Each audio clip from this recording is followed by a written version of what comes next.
আল্লাহর পয়গম্বর হযরতে মূসা আলাইহিস সালাম আল্লাহ পাকের কাছে আরজ করলেন, প্রভু হে রব্বুল আলামিন, তোমার কাছে আমার জানার ইচ্ছা মনের মধ্যে বড় শখ জাগে। রব্বুল আলামিন, তোমার এই বিশাল আসমান, বিশাল জমিন, যার সীমারেখা পর্যন্ত কেউ পৌঁছতে পারে নাই। রব্বুল আলামিন, তোমার এই বিশাল আসমান ও জমিনের মধ্যে এমন কোন বান্দা রয়েছে যে সবচাইতে তোমার বড় নাফরমান? রব্বুল আলামিন, তোমার কাছে আমি জানতে চাই, আমার উম্মতের মধ্যে তোমার এই জমিনের উপরে সবচাইতে কোন লোকটি নাফরমান, আপনি আমাকে একটু দেখায় দেন। আল্লাহ রব্বুল আলামিন মূসা আলাইহিস সালামকে জানায় দিলেন, মূসা, আগামীকাল ভোরবেলায় তুর পর্বতের পাদদেশ ঘুরে যে রাস্তাটা বেয়ে চলছে ওই রাস্তার পাশে তুমি দাঁড়াইবে, যেই লোকটাকে তুমি দেখবে ওই লোকটা হলো আমার জমিনের উপরে সবচাইতে আমার নাফরমান বান্দা। হযরতে মূসা আলাইহিস সালাম সকালবেলায় আল্লাহর নাফরমান বান্দাকে দেখার জন্য সকালবেলা তিনি সেই রাস্তার ধারে তিনি দাঁড়ায় রইলেন। আল্লাহর নাফরমান বান্দা, গুনাহগার বান্দাকে দেখবেন। হযরতে মূসা আলাইহিস সালাম অপেক্ষা করতেছেন, না না, কোনো বান্দাকে দেখা যায় না, এখনো কোনো বান্দা আসে না। হযরতে মূসা আলাইহিস সালাম দেখেন তুর পর্বতের দিক থেকে একজন বান্দা আসতেছেন। মূসা আলাইহিস সালাম দূর থেকে লক্ষ্য করলেন, ধীরে ধীরে সেই দিকে আসতেছেন। মূসা আল্লাহর এই বান্দাকে দেখে তার বুঝতে বাকি রইল না, ইনি হলেন আল্লাহর সবচাইতে নাফরমান বান্দা। আল্লাহর পয়গম্বর মূসা আলাইহিস সালাম লোকটার সাথে সাক্ষাৎ করলেন, লোকটা মূসার সাথে সাক্ষাৎ করলো, মূসা আলাইহিস সালামের সাথে কথাবার্তা হলো। অবশেষে লোকটা তার গন্তব্যের দিকে চলে গেল। আল্লাহর পয়গম্বর মূসা দেখলেন আল্লাহ তাআলার সবচাইতে নাফরমান বান্দা হলো এই দিন পার হয়ে যায়। মূসা আলাইহিস সালাম আল্লাহর কাছে দরখাস্ত করলেন, প্রভু হে, তোমার এই জমিনের সবচাইতে নাফরমান বান্দাটাকে আমি দেখলাম, তোমার কাছে আমার শেষ আরজি রব্বুল আলামিন, আমি তোমার কাছে তোমার ওই বান্দাটাকেও দেখতে চাই, যেই বান্দাটা তোমার জমিনের উপরে সবচাইতে তোমার মাহবুব বান্দা। আল্লাহ, তোমার মাহবুব বান্দাকে আমি দেখতে চাই। বলেন, এই জমিনে আল্লাহ তাআলার মাহবুব বান্দা আছে না নাই? আছে। আবার নাফরমানের কোনো অভাব নাই।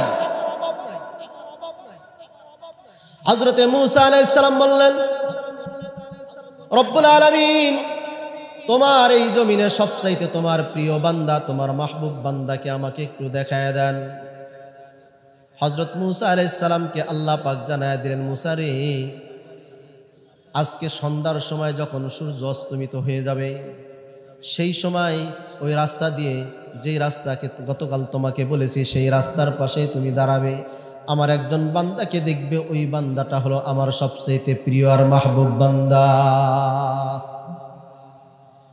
হযরতে মূসা আলাইহিস সালাম সন্ধ্যার আগেই সে রাস্তার পাশে অবস্থান করতে লাগলেন।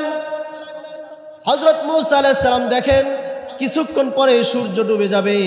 ভাইজান, আপনার আমারও কিন্তু হায়াতের সূর্যটা এক সময় ডুবে যাবে, কিন্তু ওই সময় আসার আগে আল্লাহর পয়গম্বর বলেন, ইন্নাল্লাহা ইয়াকবালু তাওবাতাল আবদি মা লাম ইউগারগির।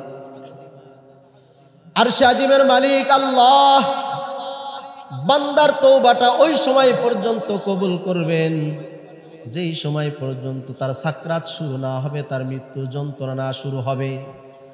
আল্লাহ রসুল বলেন, পয়গম্বর আরবি মুহাম্মদুর রাসূলুল্লাহ সাল্লাল্লাহু আলাইহি ওয়াসাল্লাম বলেন, আমার উম্মতেরা রে, শোনো, তোমাদের মৃত্যুর সাকরাত শুরু হওয়ার আগ পর্যন্ত তুমি যদি রব্বে কারীমের দরবারে তওবা করো, তিনি তওবা কবুল করে নিবেন। যখন সাকরাত এসে যাবে তখন তওবা করলে তওবার কাজে লাগবে না। আল্লাহর পয়গম্বর মুহাম্মদুর রাসূলুল্লাহ সাল্লাল্লাহু আলাইহি ওয়াসাল্লাম এক হাদিসের মধ্যে ইরশাদ করেন, আন সাফওয়ান ইবনে আসালিন রাদিয়াল্লাহু তাআলা আনহু قال قال رسول الله صلى الله عليه وسلم إن الله جعل من المغرب بابا আরদুহু মাসিরাতা ৭০ আমান লিত-তাওবা লাম ইউগলাক মা লাম তাতলুইশ শামস। ভাইরা আমার, ভালো করে খেয়াল করে শুনুন, নবীজি বলেন আল্লাহ পাক পশ্চিম দিকে এমন একটা দরজা রেখেছে, যেই দরজার পরিধি হলো বিশাল দরজা, সেই দরজা পরিমাণ হলো মাসিরাতা আরদুহু মাসিরাতা ৭০ আমান। আল্লাহ পাক এমন একটা দরজা পশ্চিম দিকে রেখেছে। ভাই আপনি খেয়াল করে শুনুন, যেই বিশাল দরজার পরিধি হলো ৭০,০০০ বছর অতিক্রম করলে যতটুকু রাস্তা অতিক্রম করতে পারবে, আমার আল্লাহ পশ্চিম দিকে এমন একটা দরজা রেখেছেন। বলেন সুবহানাল্লাহ, জোরে বলেন সুবহানাল্লাহ। এত বিশাল দরজা আল্লাহ পাক রেখেছেন পশ্চিম দিকে, যেই দরজার পরিধি হলো ৭০,০০০ বছরের পথ। এত বড় একটি দরজা কাদের জন্য? লিত-তাওবাতি, তার গুনাহগার বান্দার তওবার জন্য। সুবহানাল্লাহ বলেন। নবীজি বলেন লা ইউগলাক, আমার উম্মতরা ভালো করে শোনো, সেই আল্লাহ পাক ওই দরজাকে বন্ধ করেন না তোমাদের তওবার জন্য। আল্লাহ পাক সবসময় সেই দরজাকে খোলা রেখেছেন, উন্মুক্ত রেখেছেন।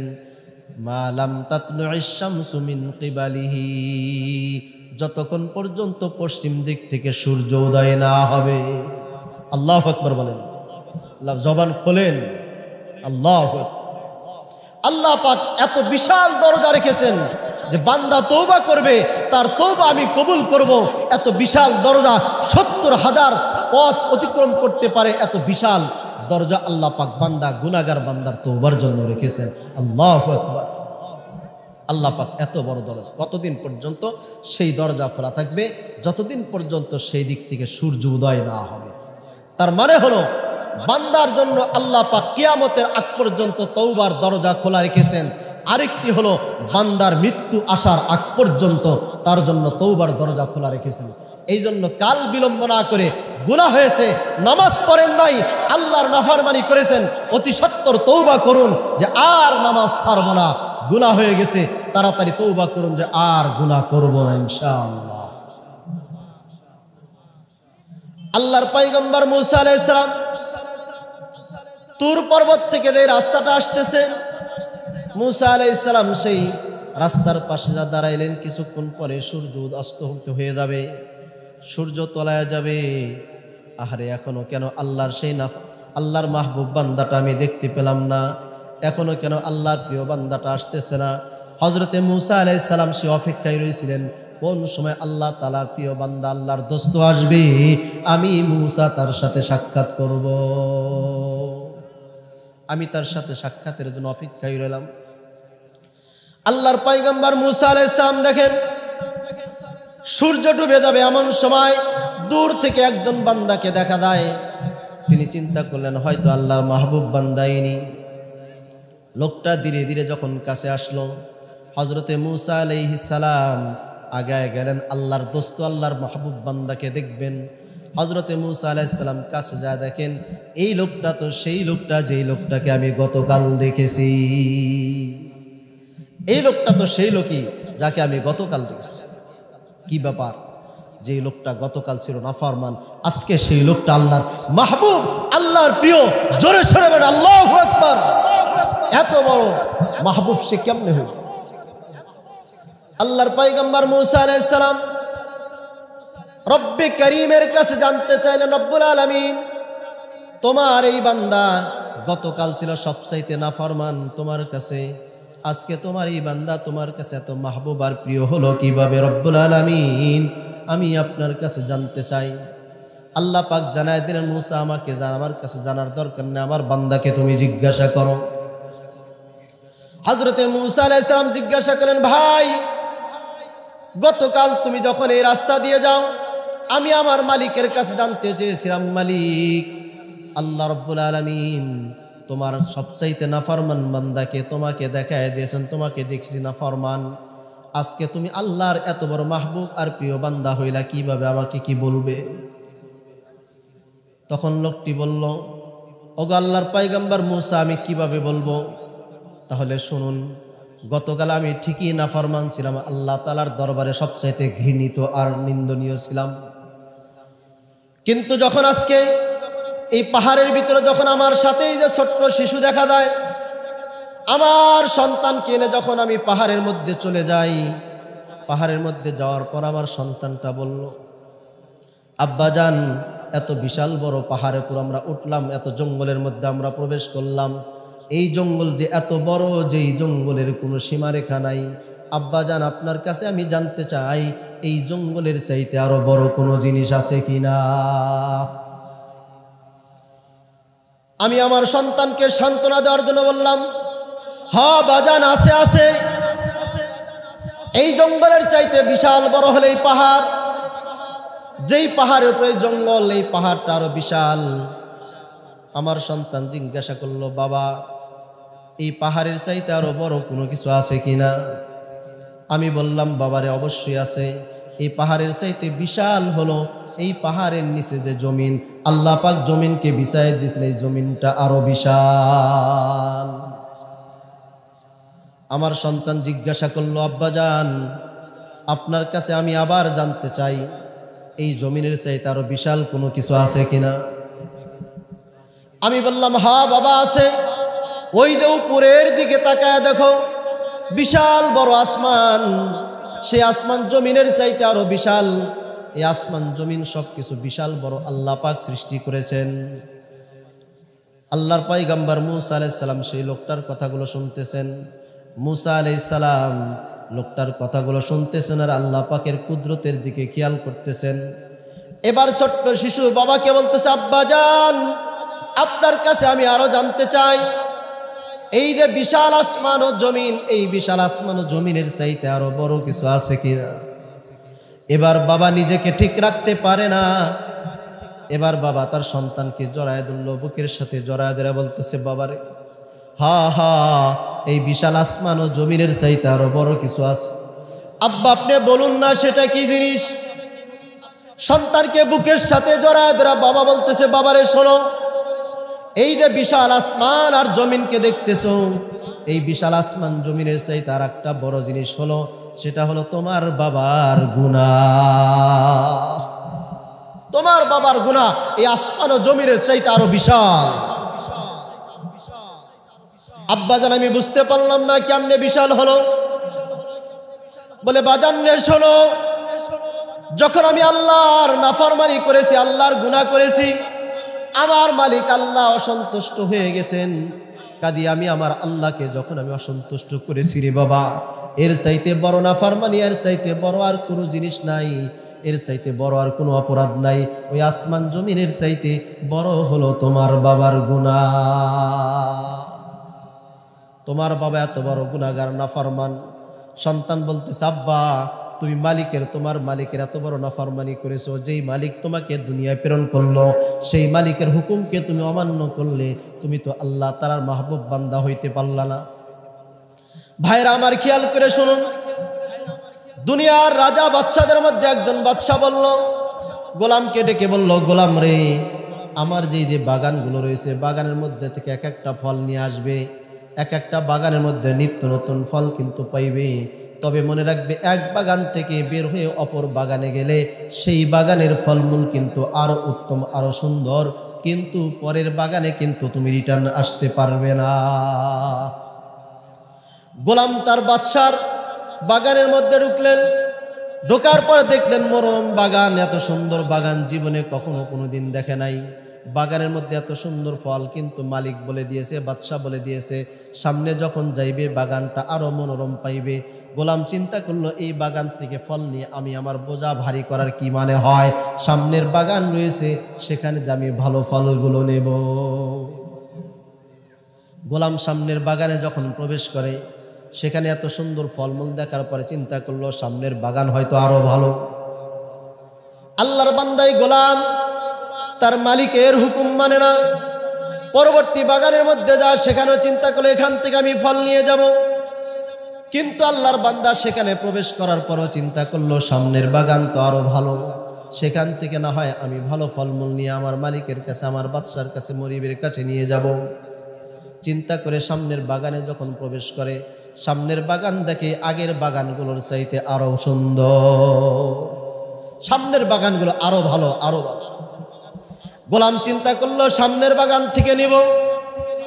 এইভাবে একের পর এক সমস্ত বাগানগুলো পার হয়ে যখন শেষ বাগানে পৌঁছে যায়, পৌঁছার পরে চিন্তা করলো সামনের বাগান থেকে নেব, কিন্তু সামনের বাগানে যখন যা দেখে সামনের বাগানে আর কোনো ফল নাই, সামনের বাগানের গাছগুলো মৃত্যুবরণ করেছে, মৃত্যু মরা গাছ, সেখান থেকে আর ফল নেওয়ার কোনো ব্যবস্থা নাই। মুসলমান ভাইরা খেয়াল করে বলুন, এই গোলাম তার মনিবের হুকুম মেনেছে কি বলেন?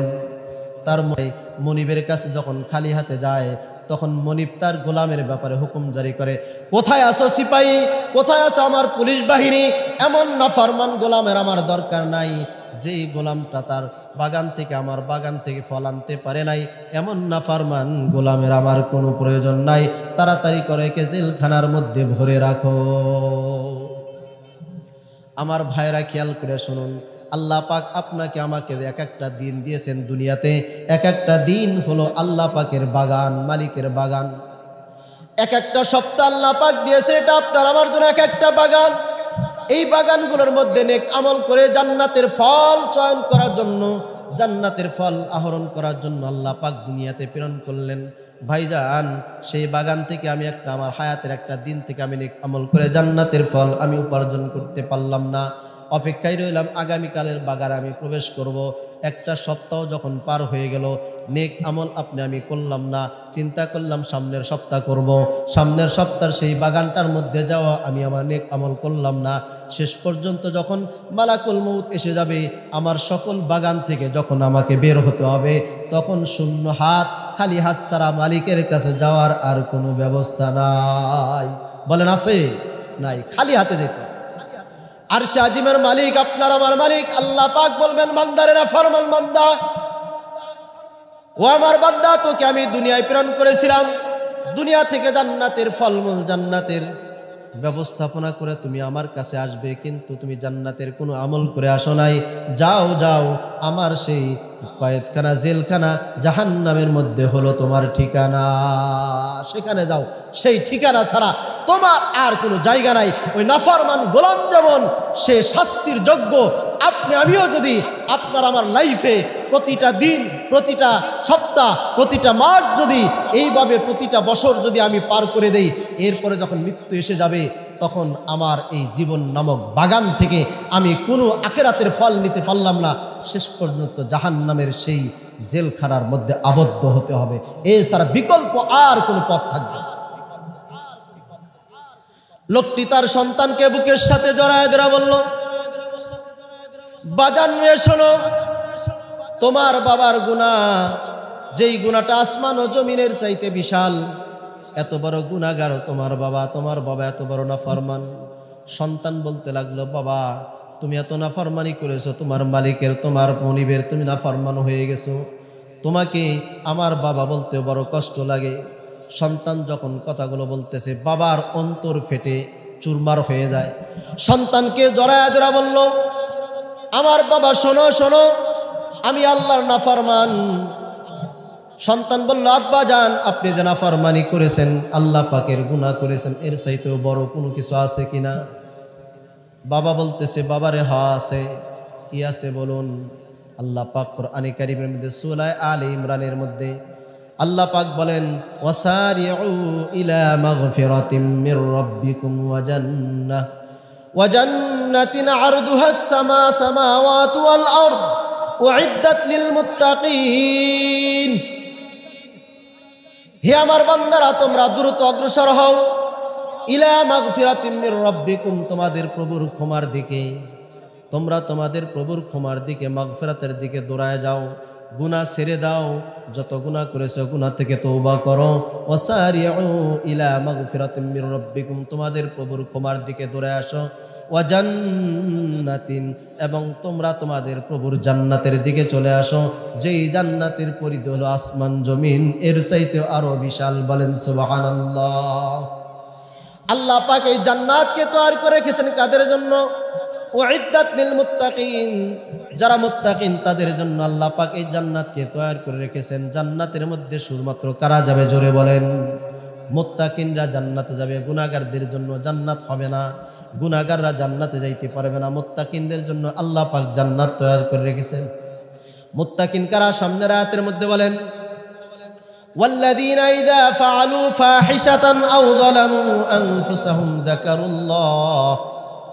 ذكروا الله فاستغفروا لذنوبهم ومن يغفر الذنوب إلا الله ولم يصروا على ما فعلوا وهم يعلمون ওই সকল লোকেরা মুত্তাকি যারা অন্যায় কাজ করেছে ওয়াল্লাযীনা ইযা ফাআলু ফাহিশাতান আও যালামু ওই সকল লোকেরা যারা অশ্লীল কাজ করেছে গুনাহ করেছে নিজেরা নিজেদের উপর জুলুম করেছে এরপর আল্লাহর কাছে তারা তওবা করেছে আল্লাহর কাছে ক্ষমা চেয়েছে আল্লাহ পাক তাদেরকে ক্ষমা করে দিয়েছেন তারা হলো মুত্তাকি জোরে বলেন সুবহানাল্লাহ ওয়াল্লাযীনা ইযা ফাআলু ফাহিশাতান আও যালামু আনফুসাহুম ذكروا الله فاستغفروا لذنوبهم ومن يغفر الذنوب إلا الله জোরে বলুন গুনাহকে ক্ষমা করতে পারে জোরে বলেন আরো জোরে বলেন কে আল্লাহ পাক ছাড়া গুনাহ ক্ষমা করার কেউ নাই কোন পীর কোন দরবেশ কোন কাউকে ক্ষমা করতে পারে না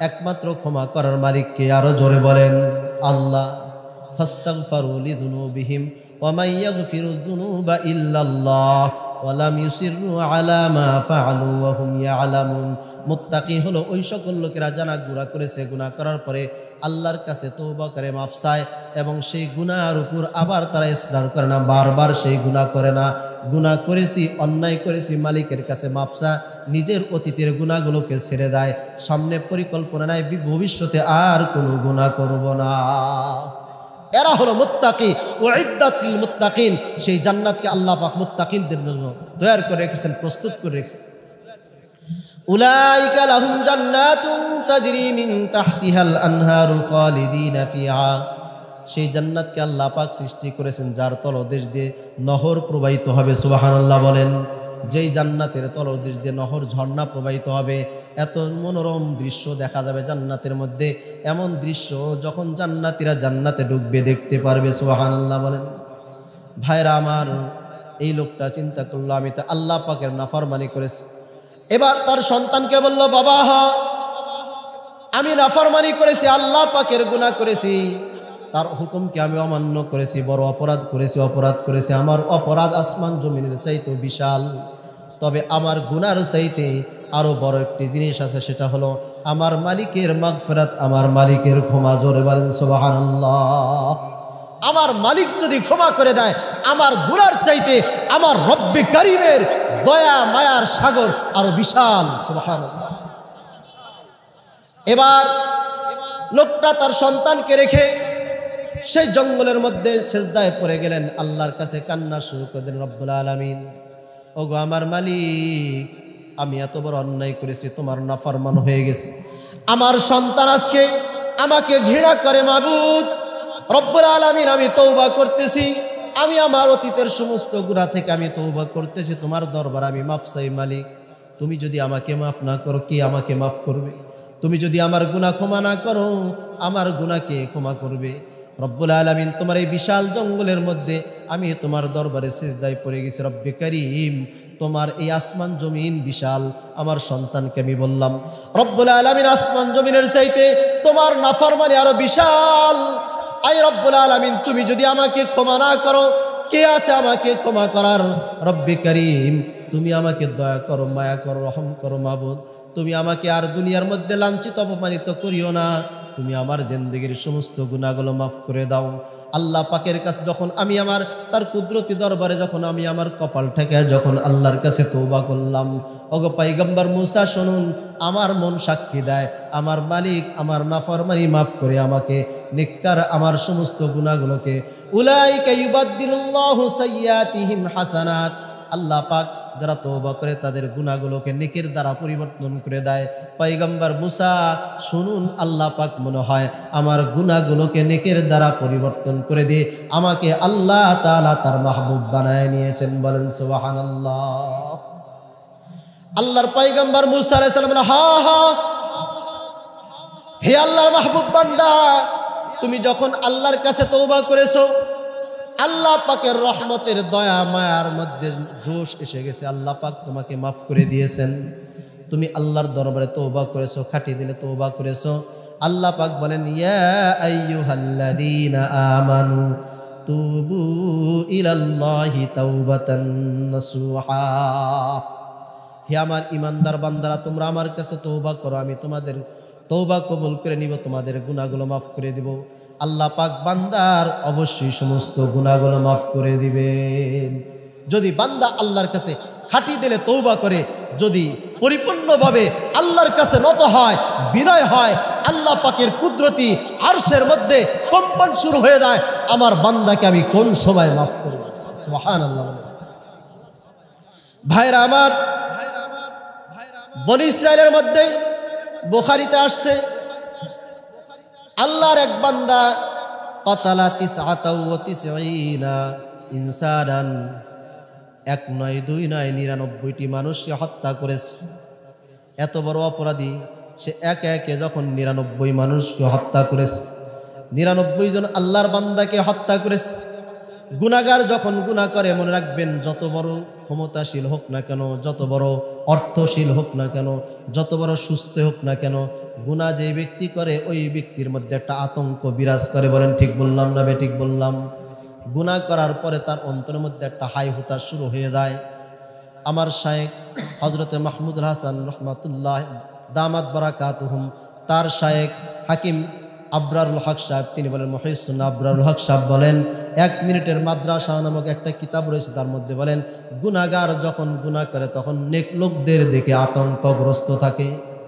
এমনকি একটা গুনাহ উপর থেকে নিচে, অর্থাৎ একটা কবিরা গুনাহ উপর থেকে নিচে, অর্থাৎ জান্নাত থেকে তাকে জান্নাত থেকে জাহান্নামে নিয়ে যাওয়ার জন্য যথেষ্ট একটা কবিরা গুনাহ। কবিরা গুনাহ আল্লাহ তাআলার বড় নাফরমানি। এত বড় গুনাহ যখন তওবা না করে, তওবা ছাড়া আল্লাহ পাক মাফ করেন না তো কবিরা গুনাহকে। এই জন্য ভাইরা, যখন কবিরা গুনাহগুলো হয়ে যায়, সাথে সাথে তওবা করা, বিলম্ব করতে নাই, আল্লাহর কাছে নত হয়ে যাওয়া। এই বনী ইসরাইল লোকটা একে একে 99টা হত্যা করেছে। বলুন তো, হত্যা করা ছোট গুনাহ না কবিরা গুনাহ? জোরে বলেন, কবিরা গুনাহ। এত বড় মারাত্মক গুনাহ লোকটা করেছে, কিন্তু গুনাহ করার পরে অন্তরের মধ্যে জ্বালা পোড়া শুরু হয়ে গেছে। মনে রাখবেন, ওই লোকটার মধ্যে ঈমান আছে, যে এই লোকটা গুনাহ করার পর নিজের মধ্যে হাই হুতাশ বিরাজ করে, কি করলাম, আমার মালিকের আমি নাফরমানি করলাম, এইরকম চিন্তা চেতনা যেই ব্যক্তির মধ্যে থাকে, ওই লোকটার মধ্যে ঈমান আছে। তার একটি আলামত ইহা, যে সে অস্থির হয়ে থাকে, কোন সময় আমি আমার মালিকের কাছে তওবা করব, এটাও তার মধ্যে ঈমান আছে, এর একটি আলামত। আর গুনাহ করতেছে কোনো পরোয়া নাই, একের পর এক গুনাহ করতে আছে। যুবক একের পর এক গুনাহ করতেছে, কোনো ভয় নাই। যুবতী বোন একের পর এক গুনাহ করতেছে, তার অন্তরে কোনো ডর নাই, নিশ্চিন্ত হয়ে সে গুনার দিকে দৌড়ায়া যাচ্ছে। অবশ্যই একটা সময় আসবে, সেই সময়ে তার ভিতর থেকে ঈমান চলে যাবে, আর বেঈমান হয়ে আল্লাহর কবরে চলে যাবে।